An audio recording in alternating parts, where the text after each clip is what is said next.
Welcome and good morning, everyone. Good afternoon, good night from where you are on Earth. Welcome to chat for the B News. And I'm very glad to have here today Federico Ronquetti, my friend from Italy. I know Federico for a short time, but we got very good connections, maybe due to our Italian roots. And I'm very glad to have you here. Welcome. Hello, how are you? Hi, Sam. Thank you for the introduction. I'm fine. I'm fine. Hello, everybody around the world. Great. So Federico is a biologist. He conducted his bachelor in Milan, and he was already involved in research since his bachelor studies. He was involved in performed several internships. One of them, he studied biology and regeneration of starfish and anatomy of a sea urchin in Liguria, in Italy. And later on, he went to his, what I believe is his found source of inspiration in biodiversity, which is the life of biodiversity of insects. And he studied a bit of molecular analysis on mosquito symbionts, and also he deep on the microbiological analysis of mosquitoes. Is that right, Federico? Yeah. And later on, he started doing his master in collaboration with a colleague in Spain, where he studied the interaction between a parasitoid wasp mutated and its hosts. And he also used later the chemical profile to study deeply how host parasitoid interaction takes place in these species. More recently, I think he also screened for the presence of bacteria in its host. He was in Bulgaria, and this actually drove his recent scientific career to be now in Germany performing his PhD. So, what is the theme of your PhD currently? What are you doing? Okay. Okay. So, starting from my master thesis, I did, as you mentioned, this study on Wolbachia, this bacteria that is known to manipulate the biology of the hosts in different ways. It can cause different changing in the biology of the host. So my idea was to check also if there is a connection between the chemical profile expressed by my parasitoid wasps and the presence of Wolbachia. Right. And that was the first connection that I made between bacteria and chemical profile. So developing this idea, Thomas Schmidt, my supervisor in Würzburg in my PhD project, told me that there was the possibility to expand this study on the interaction between bacteria and chemical profile in bees and wasps in my PhD project. So Great. yeah, so that was the connection between the link between my master thesis, or by an idea that came up with my master thesis, and my PhD project. My PhD project is a bit different So, because I what's the question behind your PhD thesis? yeah, is to see if there is a microbiome on the surface of different bees and wasp species, and if the bacteria, the composition of the bacteria on the cuticle is influenced by the chemical compounds expressed on the cuticle of the same bees. This is So really that, cool. yeah, that's the main topic. I That's have the, I have read recently regarding the microbiomes yeah. or the bacteria composition in the guts of some solitaries and social bees, and seems there are some differences regarding social groups and solitary ones. Yeah. So while social bees, it seems the bees to present a more uniform bacterial load, let's say in these terms. The bacteria present in the guts of solitary bees, it seems to be highly variable. Yeah. And this seems also to be more dependent, or there is an indication to be dependent on the environment. Are you also looking to the effect of environment in the composition? Yes, we are working on different levels. The thing that the main thing is that there are really a few studies on the microbiome on the surface. So we are still studying the presence of this microbiome, but we want to work on different levels, including also the environment. And this is something very, very interesting because I have several species of bees, mostly covering the phylogeny of Apoidea. All right. Okay. And they have different type of sociality, different type of nests. So this is something that can also affect the composition of the bacteria on the surface, because I have species that nesting in the soil, as you can see in the nice pictures that I I send you. Yeah, we're gonna see it together soon. Yeah, and maybe so they have a different composition of bacteria because they nest in a different environment. With respect to species that nest in the mud, for example, or another one that made, I don't know, like the hive, like the common Apis mellifera, or I don't know. So that's something that can also affect the composition. That's why we are we have increased a lot the diversity of my bees to have a big picture on what is happening on the surface in different environments. I think now you are looking one of a picture I think of a bumblebee.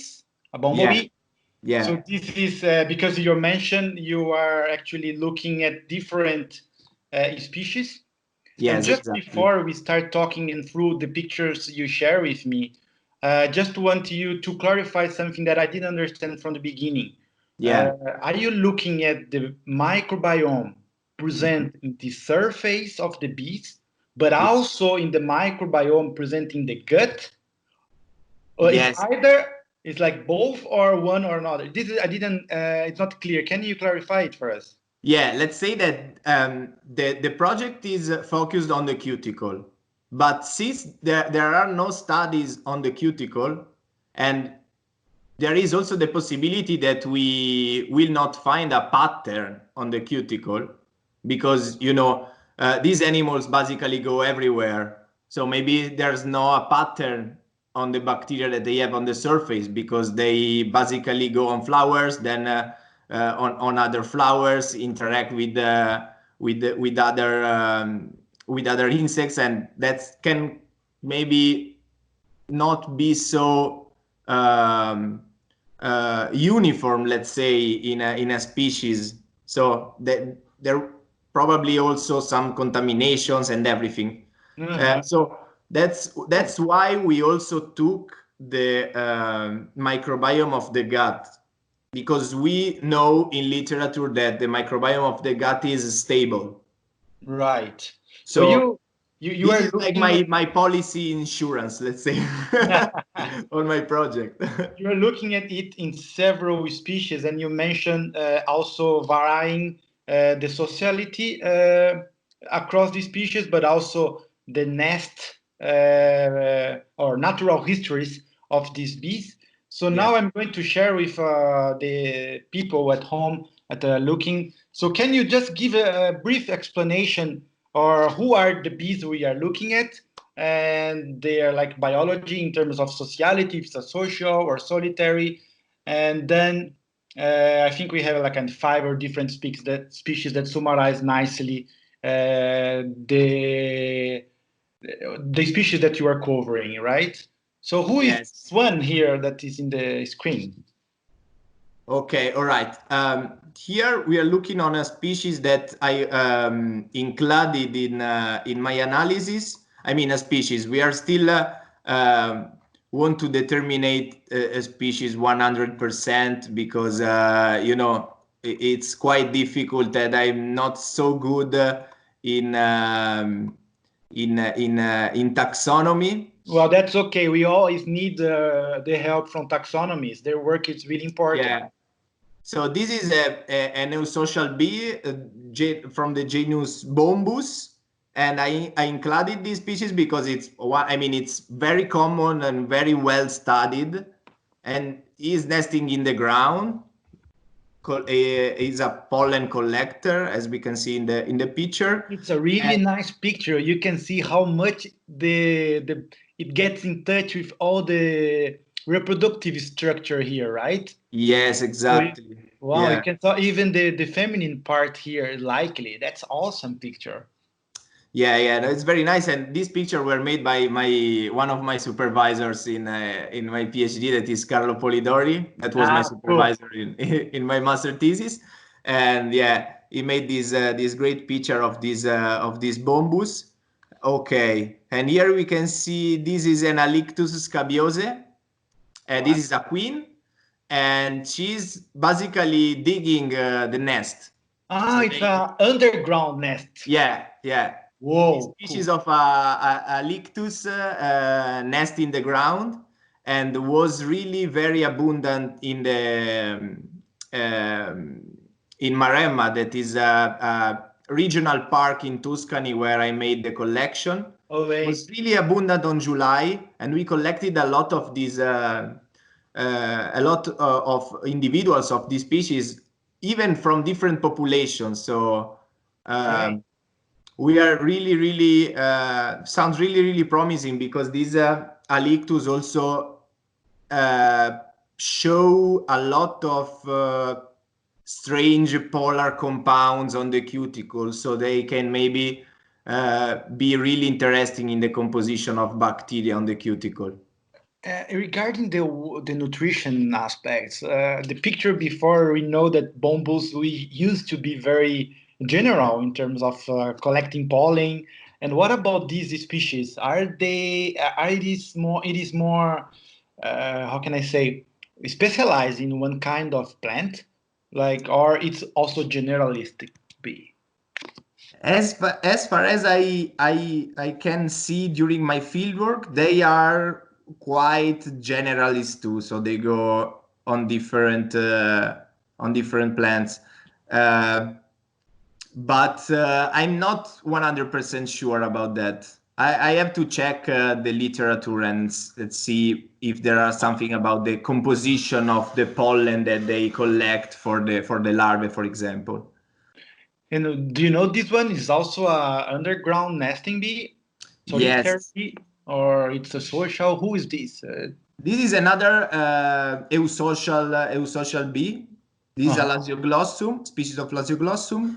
And yeah, as we can see here, this guy collected a lot of pollen. A lot. A lot of pollen, and yeah, he is also nesting in the ground, this This species. guy, you And keep this female, right? This yeah, it's a yeah. queen or it's a worker? Do you have an idea? Because it seems that this bee transit from social to, or better, to solitary, from solitary to social. Do you know? Yeah, I know that these species are nice because they have this transition, as you said. So you can really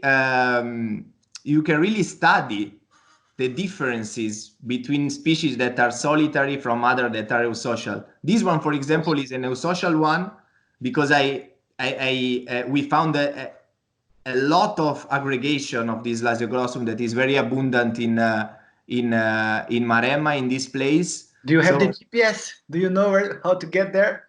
Yeah. Great. I mean, I love these kind of aggregations, because if you have an aggregation, you can basically make a lot of studies on it. Wow, man. What about this one?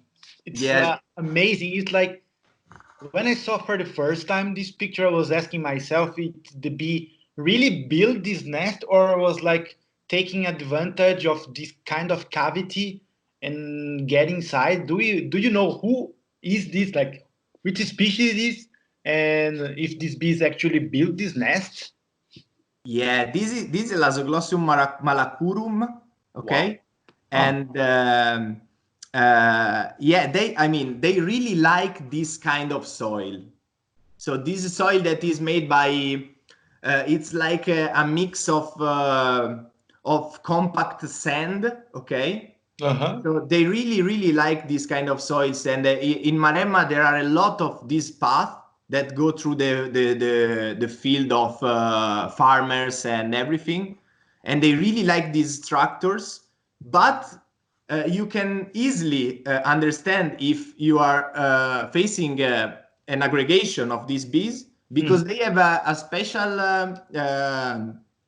they secrete a substance in the glands. Uh-huh. They can make these perfect cycles when they build the nest. So the Ah. entrance of the nest, you can see really a perfect cycle, because when they dig the cavity, they produce these substances with the glands, and they can make a perfect cycle. Awesome. Yeah, and It here seems in the seems picture you here. can see a guard. So Uh, this is it's a social species, and to avoid the entrance of parasitoids, parasites, they put some guards at the entrance of the nest. So there are some individuals that go around and collect pollens, and others one that stay here with the face, as you can see in the picture, patrolling the area around and avoiding the entrance of intruders. I have a question regarding the shape of this nest entrance. It seems the entrance is bent laterally. I mean, it's not facing the sky, right? Yeah. But the is it? I mean, I don't know from the picture if the picture was taken from above or it's laterally. So this, what you'd say, is it laterally? So this is a way of protecting from rain? Or Yeah, it's possible. This is laterally for sure, but they can also make normal nest in on the ground. Okay, okay, so facing the sky, like the yeah, aperture. facing the All right. sky. Yeah, I think that it depends on the conformation of the soil, but they like these tractors. And here it seems that it's very nice actually the pictures you share, because you cover quite a lot of different species and different nesting strategies. So Yes. have social bees nesting underground. You also show solitary bees that can nest in the ground. And here we have, I guess, another solitary bees, but Yeah. specialized on nesting on empty cavities, right? Yes, because as I told you before, the idea was to really have a diversity in the composition of my bees, to not like specialize and focus on a single type of diet, sociality, but a lot of different species with different biology. And in the last picture, there is, yes, a solitary megachilide, yeah. And so what we did was also like build like 11 trap nests, and leave these trap nests for this season, and see what we can find from this one. In the picture, we can also see that one of these cavity was also already covered from another, like on the right. Uh-huh. All right, this one. Yeah, Wow, yeah. interesting. So some other species nest inside, and this megachile was looking for the perfect tube to make his nest, and was very nice. So that's why I Really show you fascinating. this. Yeah, and I show you this picture so you can understand that since we really don't know what we will find on the surface, we decided to have a wide range of species. Okay. Mm-hmm. So from these species, after the first results on the microbiome, we can say, okay, there is a pattern on this species or on this other one, and we can go on with the analysis. Okay. That's awesome. I think you have a very interesting project, and to continue, and I think I would like to talk a bit about the different areas where you are sampling, because Yes. we spoke at the beginning, or you told us that one big component of your our question is related to the environment or the bees that Yeah. live. I suppose the bees you showed to us occurs in these different environments, or at least a few of them, such as bombus. Huh? Yeah. And do you plan to compare bees of same species from different environments? So, like this one, we are seeing this picture. Yeah. For this, I am planning to compare this different environment with Alictus scabiose. There was this species that we had the picture of the queen that she was digging the nest. All right. Because this Alictus scabiose, during the last fieldwork that we did, was really very abundant in all the picture that we are looking now. Like This is they a were forest. collecting pollen on flowers in this habitat, for example. This is the heart of the regional park. Where is it? This is always in Marema, and this Okay. is the heart of the regional park in Tuscany. And okay, from people that are not aware about Marema, where is placed? Where is Marema? Marema is a part of Tuscany, really in the south of Tuscany.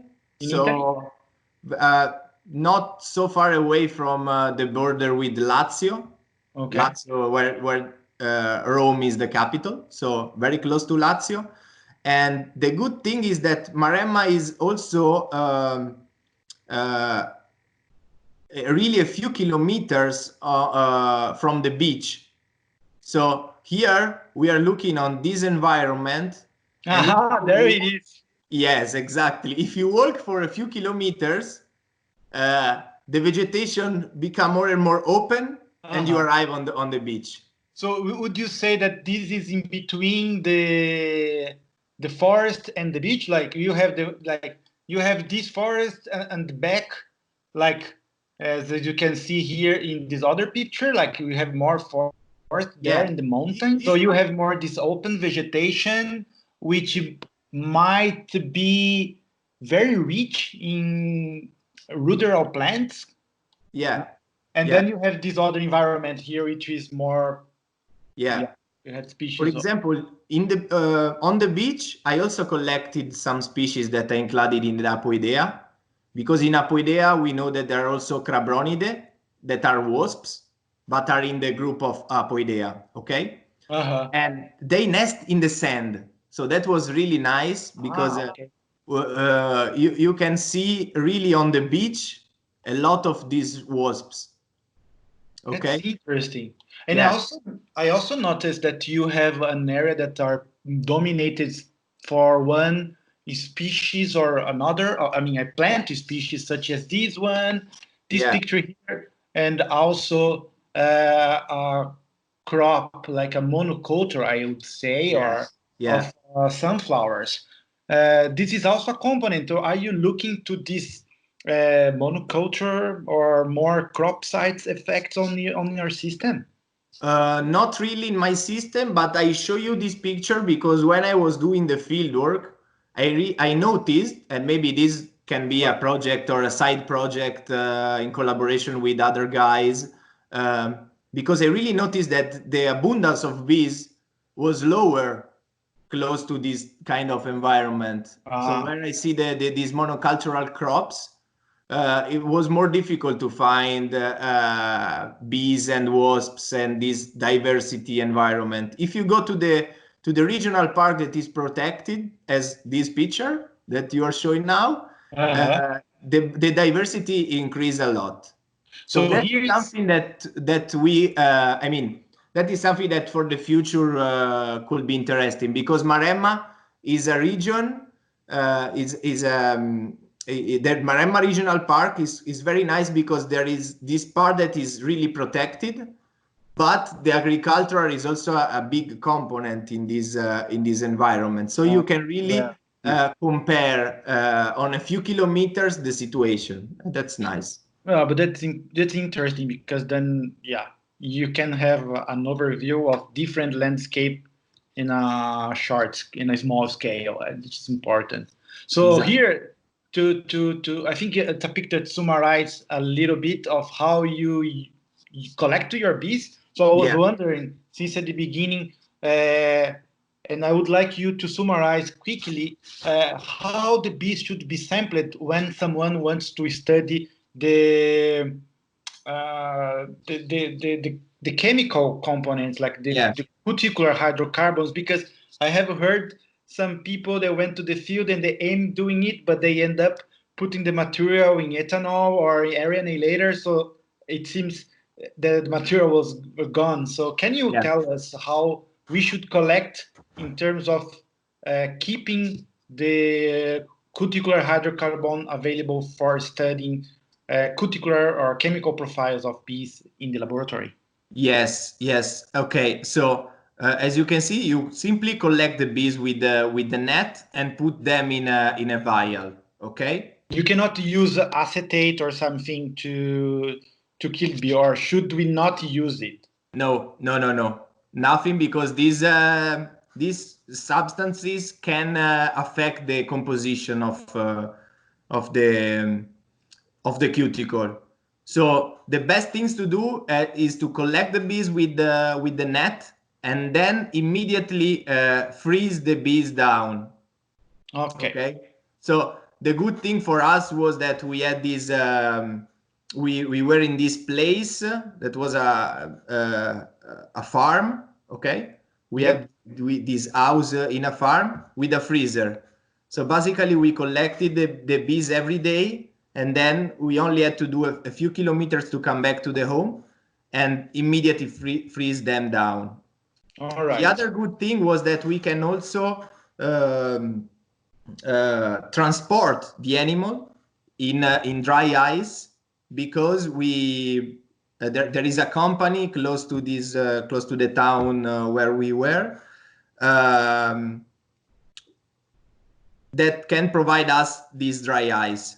So the good thing is to freeze immediately down the animals, and then transport them in dry ice. So they should stay completely freeze down during the transport. Another thing that you can do, but it's it's not so risky, but it's better to work with hexane in a laboratory. You know better than me this, but you can also directly extract the profiles of the bees on the fieldwork if you have a bottle of hexane.